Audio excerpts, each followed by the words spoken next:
Hi, and welcome to the show. Subscribe at kevinmd.com/podcast.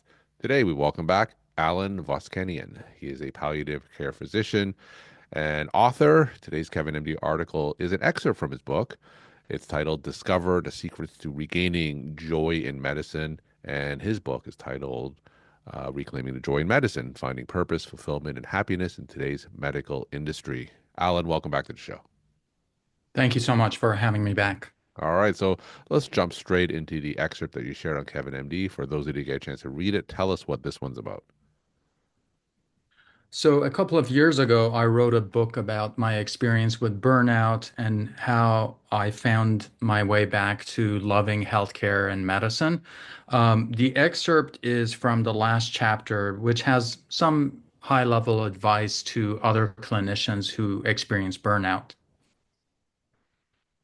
All right, so tell us about some context. Tell us about what in medicine led you to be burnt out in the first place, and then we'll, of course, talk about some of the tips that you share in your excerpt for getting physicians out of burnout. Yeah. Um, for me personally, this happened even before the period when we were using the term burnout. It happened almost 20 years ago when I had just finished my fellowship in HIV and AIDS, and um, I was seeing large volume of patients in a very short time. My patients had a lot of other issues in addition to having toxoplasmosis and multiple opportunistic infections, but they were often living on the street or had substance abuse issues. And I realized that I wasn't doing a good job taking care of them because I was always rushing. And doing that for a couple of years led me um, to this sense of not doing a good job and losing the joy in healthcare. So I took a pause. I did a career pivot. I started working in hospice and palliative care. Then I got board certified in palliative care. And I realized once again that I loved spending time with my patients and addressing their concerns and being there for them when they were feeling vulnerable. Hmm. Uh, and also abandoned from our healthcare system. Often, hospice and palliative care patients feel this sense that the healthcare system washes their hands and they're like, okay, there's nothing we can do. And I wanted patients to know that they still deserve to be taken care of by a healthcare professional, by a physician. And I found that period of time extremely fulfilling to me to be involved in someone's life in the last part of their life and helping them live their life without pain and focusing on the quality of life. So that gave me this renewed sense of purpose, which is one of the tips I share in the book when people feel burnt out. I've talked to so many of my colleagues and medical school friends who feel that sometimes they lose that sense of purpose and why they went into medical school in the first place. So for me, finding my why was really important. And then I realized, like, wow, I wasn't alone. There was so many other doctors were feeling the same way. It was more like a mid-career mindset shift. Hmm. And I looked around and I thought, oh my God, this healthcare system is so broken. There's so many things we need to fix. But often the doctors are not in the room when solutions are being offered. So I wanted to be more involved in fixing the problems. And I realized I lacked skill sets such as business acumen and things that they teach you in business school. So I actively sought opportunities to improve my leadership skills and decided to get an MBA. Meanwhile, like most other physician leaders, I was being tapped to lead uh, my group and larger kind of branches of where I was working, which when I talk to a lot of physician leaders, that's not uncommon. Hmm. I call it incidental leaders. We get tapped on the shoulder. If you do a good job at what you're doing, they're like, okay, can you lead this division or department or be a medical director? But I wanted to do that job well, so I became a medical director, but I also got my MBA, which gave me a more global understanding of healthcare economics, got involved with Center for Medicare and Medicaid Innovation as an innovation advisor. And all of that gave me better skills to help other doctors who were struggling with burnout. So one of the things that you talk about the excerpt was a transition where burnout is focused on the individual Yeah. physician and transition that into Yeah. more systemic causes of burnout. So talk about that transition because a lot of times when physicians are burned out, it's framed as a matter of a lack of resilience when it's really more systemic. So talk about that evolution. Oh yeah, that drives me crazy when people say like, "Oh, let's have the doctors sign up for this mindfulness Yeah. app, or let's bring yoga, or let's throw a pizza party." And it's even though like people who recommend those have good intentions possibly, but it's really misguided. And it's like the worst thing you can do when someone is feeling burnt out to tell them, okay, now like come to this evening meditation session or something like that. It just doesn't help. I'm not saying those interventions are not helpful. I think, mindfulness, all of those interventions are helpful, but they need to be driven from kind of people's individuals' beliefs Hmm. and their own intention to do those things for themselves. But we miss like opportunity to fix the system, like the root cause of it. It's like almost putting a band-aid a on a deep wound that's bleeding and wanting to fix it. We need to stop the bleeding. And Hmm. to me, stopping the bleeding is fixing the operational challenges that we all face. I still see patients, and there are days in the clinic where I might not have the right nurse helping me, and I know that days I'm going to be miserable and trying to juggle many things. So, how do we fix those operational challenges that we all face? Hmm. That tsunami of in-basket messages that every doctor sits in front of their computer when they get home, when they should be spending time with their kids. Now they're sitting, maybe eating while they're responding to email. So that's what motivated me to go into kind of leadership and administration. And for me, I truly believe in kind of trying to fix all of those operational challenges by creating a system that reduces chaos. Like I always say, less chaos, more care. And the way we do it, the way I've done it in various healthcare systems has been based on relying on principles that other large not healthcare systems, but outside healthcare systems, other companies with intricacies have used to reduce waste, reduce unnecessary things that need to happen, make sure that you consistently support the clinic. There's Hmm. engineering principles that people use. We can learn so much from airline industry that they make sure their error rates are low and a pilot is ready to fly the airplane using checklists, using different things to ensure operations are running smoothly. Now, no one, I've traveled the world studying healthcare system. No one has figured this out. I Hmm. haven't figured this out, but we're constantly trying to improve it. It requires constant performance improvement.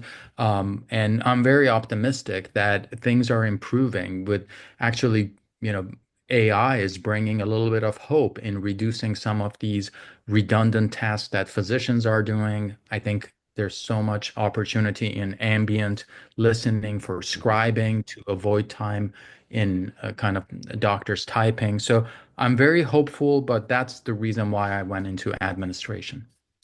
So that is a common piece of advice for physicians who want to change a system is to go into leadership and get some of those business skills. So give us some of the examples of some of the operational challenges that you've helped improve by learning these business skills and going into administration and becoming more of a leader in your organization. Yeah, I think one of them is really being a translator between physicians and non-physicians. I always find myself saying the same thing in two different ways. When I'm Mm, talking to a group of physicians, I focus on language and things that resonate and make sense. And when I'm talking to a chief financial officer, I say it in a different way, in a mm, language that makes sense. If it's focused on the bottom line or EBITDA. But if I go and talk to a physician about EBITDA, like that doesn't resonate. It's like, what about the care of my patient? What about the patient that is struggling that I need to help? So hmm I think physician leaders, by improving their business acumen and their, figuring out where are they lacking, hmm um, leadership skills, by addressing those, they can be that translator between physicians and non-physician leaders. More specific example would be like one thing you often hear is that physicians don't have a voice, that we don't have a voice in what's happening. So we really focused on creating a operational system which we call dyad leadership, which includes a physician, pairs up a physician with an operational hmm leader, which reduces that kind of headbutting that exists in so many healthcare systems between physicians and administration. When people feel like they're truly a united team, that they can address their operational challenges from front line instead of those solutions coming from top down. And for those physicians listening, EBITDA is earnings before interest, taxes, depreciation, and amortization. I had you to look that up when you're talking, just so we're all talking the same language. One of the things that you mentioned earlier was finding your why as the first step Yep. um, to climbing out of burnout. So, give specific instructions. How can physicians reconnect with their why? Yeah, I think for me, obviously, if you haven't watched Simon Sinek's TED Talk or YouTube video on finding the why, I highly encourage you to watch it. It's a quick watch. He's very inspirational. But he says we often focus on like what is it that exactly we do, but not why we do that. Mm-hmm. So, for example, we might say, hey, like I'm a brain surgeon and I focus on, addressing like specific type of cancer. But like, why do you do that work? Like, and the work is to help maybe keep someone's child alive. Like, hmm it's much deeper. It gives you the sense of purpose. And I know some people who are listening might say, well, that's touchy-feely, but I think we all have a little bit of touchy-feely inside us. And it motivates us during those hard times. So for me, initially, I wanted to serve patients struggling with HIV. I was passionate about that, and it gave me a sense of purpose. I got burned out. Then it was like, I want to really help patients who are close to dying, hmm palliative care patients, and I want to make sure my patients, I'm making a difference in their life.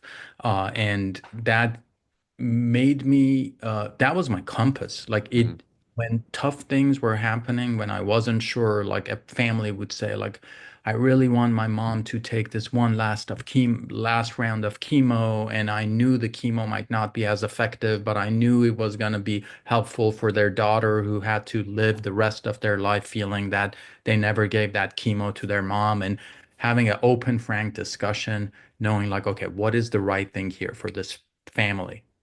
Maybe it's having that chemo. hmm So it gives you a sense of purpose and direction. So I did that. And then more recently, my why changed from I can help one patient, one of my palliative care patients, or one of my HIV patients, to I really want to fix the system, the Yeah. healthcare system. I want to help make it better for doctors because if it's better for our doctors, it's going to be better for our patients. And some of this came from my mom's experience. My mom passed away unexpectedly during the pandemic. It was really devastating to me. And that's when I started writing as a coping mechanism. But I remember I rushed to this community hospital. She lived 30 minutes away from me. And I'm Armenian. We are like very family oriented, like cousins, brothers, everybody was rushing to the hospital, a day prior she was healthy, doing well. So it was a shock. it's the pandemic. Early in the pandemic, we had all been isolated, and we were stopped in the parking lot and told that you can't visit. Just one person can visit 24 hours. Meanwhile, they were going to extubate or remove the tube, breathing tube from my mom, and I knew she was going to die that night. So that was an example where healthcare system, the way it's set up, it fails us. Like Mm. it's about care, it's about compassion, but it also sometimes it's about policies and things that are put in place where it prevents people from doing the right thing. And I remember, and I'm forever grateful to this hospitalist doctor who, we were told no. The nursing director came, the security guard. So my family is like all 6 feet apart in this parking lot. And I was able to talk to the ICU doctor, who was just so kind, and she was so fatigued and tired, but she came down Mhm. and she said, I'll let your family members come and say goodbye. And she let me and my two brothers to be in the room as we removed the breathing tube. So if you were asking me what is my why is to fix the system so a doctor like that doctor who helped me could do the right thing. We're talking to Alen Voskanian. He's a palliative care physician, and we're talking about an excerpt from his book, Reclaiming the Joy of Medicine, Finding Purpose, Fulfillment, and Happiness in Today's Medical Industry. Alan, let's end with some of the key messages that you want readers to come away with from your book. Yeah, I think one is I encourage everybody to get involved in fixing the root causes of operational challenges. I think focus on the why, understand why are you in healthcare? Is it still the same thing when you apply to medical school? Has it changed? It's okay if it has changed, but just make sure it's very clear to you what it is. And then I do talk about how do we stay well and healthy. And this is something I've had to think a lot about as I've gotten older, is really focusing on things that I apologize. My dog is barking, That's but okay.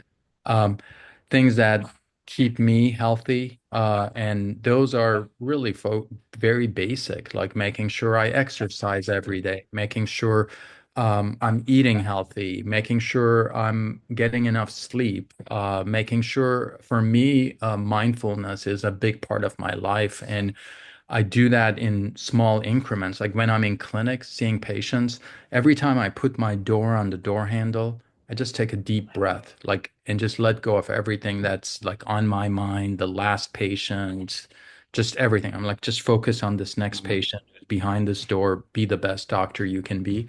So I think don't forget the basics is the message. Like, and like, are you going to exercise today? Are you going to walk? Are you going to eat?